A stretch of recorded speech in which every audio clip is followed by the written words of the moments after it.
than Donaldson. What will you do as mayor to make citizens safer? Let's start with Alice ROLLI, go down the line, and end with Freddie O'Connell. Alice ROLLI. Thank you, David. And public safety is the first job of the mayor. And right now, we are not keeping our citizens safe. We've had for the last 3 years more than 100 homicides. And according to federal crime data, 2/3 of our crimes committed are never cleared. That means that our criminals are becoming more bold and our victims are feeling more helpless. The way that I propose to begin addressing the crime challenge in Nashville is to start with resetting the attitude we have with our police. I've never worn the uniform, but my husband did for 20 years, and I think part of making Nashville the best urban police force in America begins with respecting the work of our public safety officers. Secondly, we have to continue to look at our public safety and our infrastructure as a critical asset to our city, to making Nashville thrive. And that means we've got to continue doing what we're doing and investing in making sure our police are the best paid. Also, I think that we've got to work and send a message through this election to the district attorney. This work of catch and release is not working. We cannot continue to not enforce legislation that is on the books that says that when you steal a firearm, you should spend 180 days in jail. When we continue to look the other way at crimes committed, we continue to make policing more difficult for our officers. WILTSHIRE. So I referenced earlier the policy proposals that we released today. Actually, there are two proposals, David, as you may have seen in there, that talk specifically about the crisis in our city of guns being stolen out of cars. There are two plans that we talk about to expand the number of locks that are provided to Nashville, Davidson County residents so that they can secure their firearms if they have them in vehicles. And let me just take a moment to speak to the audience. If you have a firearm, please secure it. Have it be unloaded and safely secured in your car and in your home. It is vital to protect your family, but also to protect the rest of us, like this police officer who was killed by a gun that was stolen out of a car.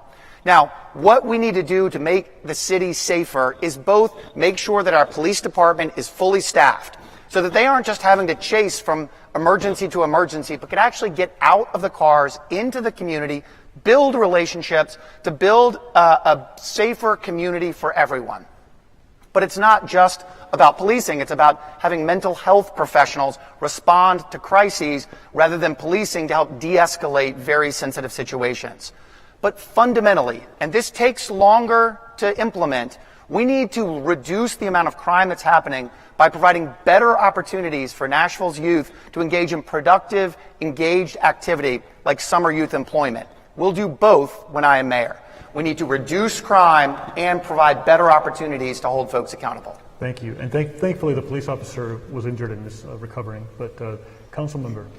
I think that's a great segue because the Metro Council just approved $2.9 million to go to the Nashville Public Library for the NASA program that they continue to provide the summer programs and after-school programs for them. You have to get to the root of the problem before you can get to the fruit of it. And poverty anywhere is a threat to prosperity everywhere. So I think we've got to focus on that and invest in those issues and those problems that we have when it comes to crime.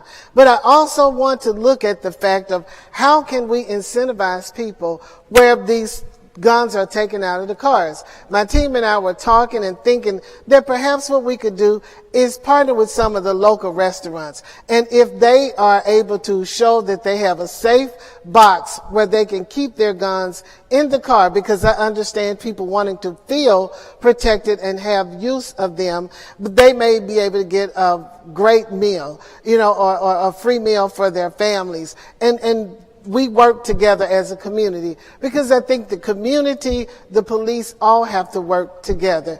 The best of us got to help the rest of us, and we've got to address the problem so we can get to the place that we want to be. I want to make sure that we restore hope and prosperity on every block in every community and not leave one person behind. And when people are without, sometimes they do things that they should not. Thank you. Jeff YARBRO. If our city gets everything else right but fails to keep people safe, it doesn't matter that we got everything else right. Safety is a prerequisite for leading this city, and we know we have to do better. First, I think this has to start with the policing in our city. We need to have a fully staffed, well-trained, well-compensated, and accountable police force. We know that we are several hundred officers short right now. We know that's not appropriate to keep us safe, and we have to do better. Second, we have to do so much more when it comes to gun violence, and I will put every city agency to work reducing gun violence, and I mean across the board. So I worked with Chief Drake this year to propose legislation at the state level to actually crack down on illegal and unsafe storage of weapons, which has led to an 800% increase in stolen firearms. And we have to, at the very least, engage in information campaigns to ensure that people that leave their guns in the console, like the one that was used to shoot Detective Coble, that is not abiding by the law, it's breaking it. Second, we have to do a much better job of providing mental health care in all of our schools and better interventions in our juvenile justice system to ensure that we're making the meaningful interventions to prevent violent behavior before it starts becoming a bigger and bigger influence on people's lives. Heidi Campbell. So public safety is the #1 job of a mayor. And I was glad to see that Chief Drake revived the Police Activities League, which is a very important organization for making sure that our youth have something to engage with after school. And it's worth noting that 24% of homicides and deaths in Davidson County are done by black males aged 13 to 25. And we need to stop feeding the inequity in our state because it is a symptom in our city because it is a symptom of a greater problem. And that means making sure that we are providing good after-school programs. It means making sure that we are also investing in smart city technology. Smart city technology will give efficiencies that will increase street light activation and make sure that our neighborhoods are safer and that our energy is communicating with each other.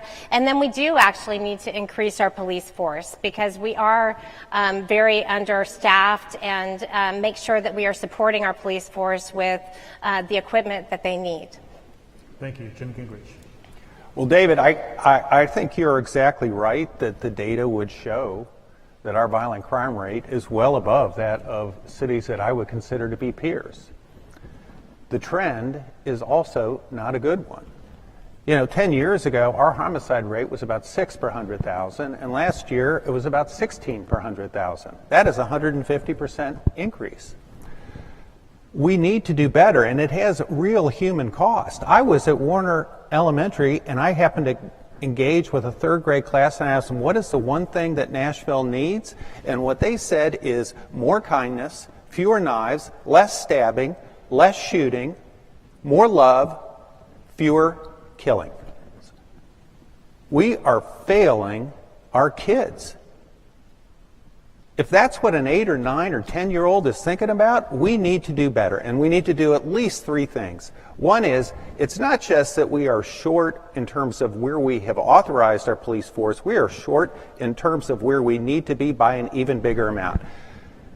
In 2020, it took 9.5 minutes to respond to a shooting. Last year, it took 16.5 minutes. In addition to funding the police force, we do need a comprehensive crime prevention strategy targeted at our vulnerable youth. There are things that are proven in other cities that could work here, and I will set up an Office of Public Safety to both engage with community partners as well as coordinate across our city government. As mayor, it is my responsibility to make sure that every department have what they need in order to be effective and to serve you. And when I think about public safety, I think it's very important. As mayor, we do our job in doing that by working with Chief Drake and the plans that he have to make our police force the best that it can be, investing in our police officer, making sure that they're paid a competitive pay, working with the DA Funk in reference to that he has everything he needs to be able to keep people who are violent crime offenders in jail. And to also work with our judge, Callaway, in order to make sure that youth are also being served and making sure that they are given the access to services that they need, because that's getting to the root of why the crime occurred. So it's very important that we continue to fund those programs. But when we think about that, the fact that an idle mind is a devil's workshop, we have to give our youth opportunity, access to services. And that's why I'm so glad that in this budget, we're going to have our community centers open so that youth can come and be able to be in a safe space and be able to learn about ways that they can de-escalate issues. That is what we need to be doing. Thank you very much. And that's what we would do if I am mayor. Freddie O'Connor. Thanks, David. On Christmas Day 2020, on 2nd Avenue, there was an unprecedented bombing in the part of the city that I represent. On March 27th at the Covenant School, there was an unprecedented school shooting. These are two of the most dangerous scenarios we've seen in the city so far, and Chief Drake and the Metro Nashville Police Department did the city extremely proud. The kind of proud that makes us make national headlines for good reasons.